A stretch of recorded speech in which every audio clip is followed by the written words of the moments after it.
todos nós somos membros que formam um só corpo. Um só corpo. Hoje é tanta igreja ali, igreja aqui, não é? E é uma banalização de igreja, cada uma que quer ser mais a verdadeira, quer ser mais de Deus. Olha o que Paulo diz escrevendo, primeira carta aos Coríntios, capítulo 12, versículo 12. Primeira carta de Paulo aos Coríntios, capítulo 12, versículo 12. Paulo vai falar da unidade dos membros que formam o corpo de Cristo.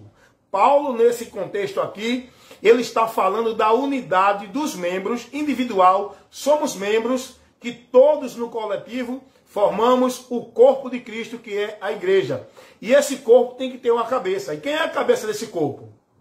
Não é pastor, não é dirigente, não é líder. É Jesus a cabeça. A quem o corpo deve seguir. Não é a ministério, não é a pastor, não é... Não. Rapaz, o povo precisa ser instruído. Você precisa ser advertido disso, para a sua mente ser esclarecida. Olha o que Paulo vai dizer. 1 Coríntios capítulo 12, versículo 12. Porque, assim como o corpo é um e tem muitos membros, ele agora faz uma simbologia, dando o exemplo do corpo humano, ele vai dizer assim.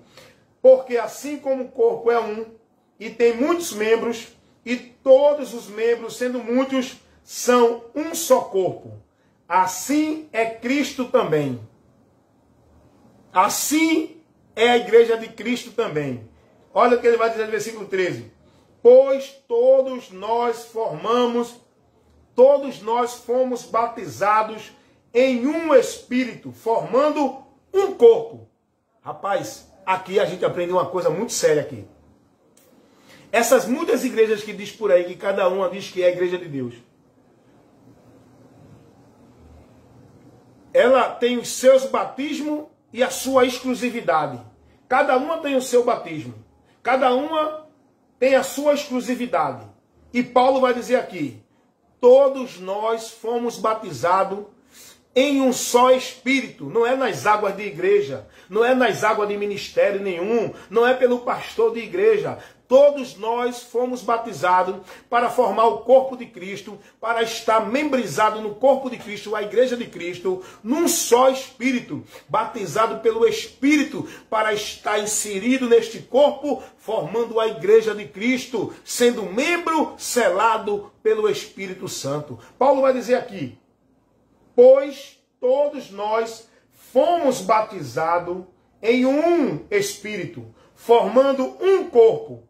Quer judeu, quer grego, quer servo, quer livre, todos temos bebido de um Espírito. Rapaz, aqui tem um ensinamento muito profundo para essas divisões denominacionais, para essa porfia de igreja, cada igreja querendo estabelecer sua regra, seu método, seu batismo. Tem igreja que não aceita o irmão lá, porque não foi batizado lá. Não, você não foi batizado aqui, você não pode fazer parte aqui do membro, você tem que se batizar de novo. Mas a palavra de Deus não ensina isso, isso é os homens que colocam. Isso é os homens que colocam, para fazer você exclusividade daquele ministério. Aprendeu por quê? Porque a palavra de Deus vai dizer que todos nós fomos batizados em um só Espírito, para poder ser inserido no corpo de Cristo, que é a igreja de Deus, a igreja verdadeira. Não é ministério, instituição, somos nós, individual, somos membros, mas todos no coletivo formam essa igreja, que é batizada, não é em água de ministério por pastor, é batizada por Jesus quando ouve a mensagem do Evangelho e se arrepende, se converte. Aí recebe o Espírito de Deus e a partir daí você é selado para membro desta igreja, para a redenção, no dia que Jesus vier buscá-la. Deu para entender? Efésios 4:30. Não entristeçais o Espírito Santo, no qual estáis selado para o dia da redenção. Se alguém não tem o Espírito de Cristo, esse tal não é dele. Romanos 8:9. Então, rapaz, quando a gente começa a ler, a estudar, a analisar, como Jesus disse, quando nós começamos a examinar as Escrituras, nós vamos ver muitos erros que a gente estava vivendo e que estão ainda o povo vivendo dentro das igrejas. muitos erros.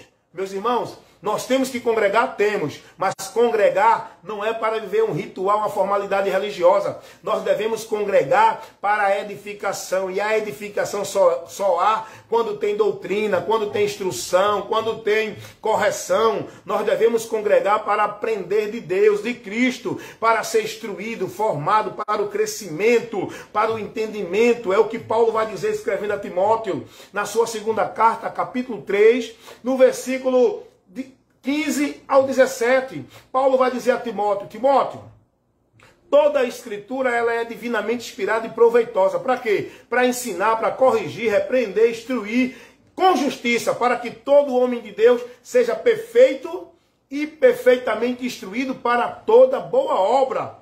Aí tá os caras hoje, diz que é homem de Deus, enviado de Deus, voz de Deus, trazendo revelação de Deus, dizendo, olha, Deus mandou dizer, Deus está dizendo assim, que é assim, que é assim. Não é assim que a igreja é edificada. A igreja não é edificada com esses profetas mentirosos nos púlpitos, fazendo o povo ouvir o que eles dizem que Deus está falando. A igreja só é edificada quando há doutrina, instrução da palavra. O profeta, o pastor, o pregador, o apóstolo, o arcanjo, o bispo, seja lá quem for, ele é levantado no meio da congregação para levar aquilo que Deus já revelou, a doutrina revelada, a escritura, os ensinamentos das escrituras sagradas, porque aqui estão as profecias escritas de Deus, já reveladas para o povo conhecer e aprender. Nós temos o dever apenas de instruir, fazer a exposição, ensinar. Os profetas de hoje é para isso. Mas olha a estratégia do diabo. A maioria de muitos cultos aí, de muitas igrejas aí, de muitos homens aí que estão aí dizendo que é de Deus, eles estão levando o que para o povo? Não é o ensino, não é a doutrina. Paulo vai dizer que a doutrina, que o ensino corrige, repreende, instrui, para que sejamos perfeitos. É pela palavra, irmão. Não é por essas profecias aí que o povo está dando aí, em cima dos púlpitos, no meio das multidões, dizendo, olha, assim diz o Senhor, esse que eu sou Deus, estou mandando dizer, estou dizendo assim, vou fazer, estou liberando, estou dando, estou fazendo. Não, irmão, sai desses enganos, do meio desses enganadores que estão aí levando o povo para viver um evangelho anátema. Esse povo está corrompido da mente, do entendimento, privado da verdade, estão andando em doutrina de demônio, sendo negócio de homem, vivendo vento de doutrina, um evangelho anátema, apostatando da fé. Portanto, sê tu prudente, examina as escrituras, tem cuidado de ti da doutrina, porque fazendo isso, te salvarás. Conheça a verdade e seja liberto. Não viva preso dentro do sistema religioso, seja ele qual for, evangélico ou qualquer outro. Não seja negócio de homem. Não se deixe levar pela filosofia dos homens, pelo pretexto de humildade dos homens, dizendo que Deus está dizendo, pregando bonito, ensinando e tal, mas não estão levando a verdade que liberta. Não estão esclarecendo o povo da verdade que o povo precisa ser esclarecido. Irmãos, é preciso examinar as escrituras. Foi Jesus quem nos deu essa advertência. Foi Jesus que nos chamou para esta tão grande responsabilidade nossa. Presta atenção. Hoje nas igrejas a palavra de Deus foi tirada de cena. Porque hoje o povo é ensinado não é pela doutrina, o povo é ensinado pelas profecias, pela fala dos homens, os homens profetizando segundo o seu coração, falando para o povo que eles acham que Deus quer que o povo escute, falando para o povo que o seu coração quer, da emoção, do momento que diz que são espiritual, que Deus está usando, que Deus está revelando. Isso não existe para a igreja, irmão. A igreja tem que congregar para ser instruída, divertida, ensinada, orientada, corrigida com a palavra, para edificação.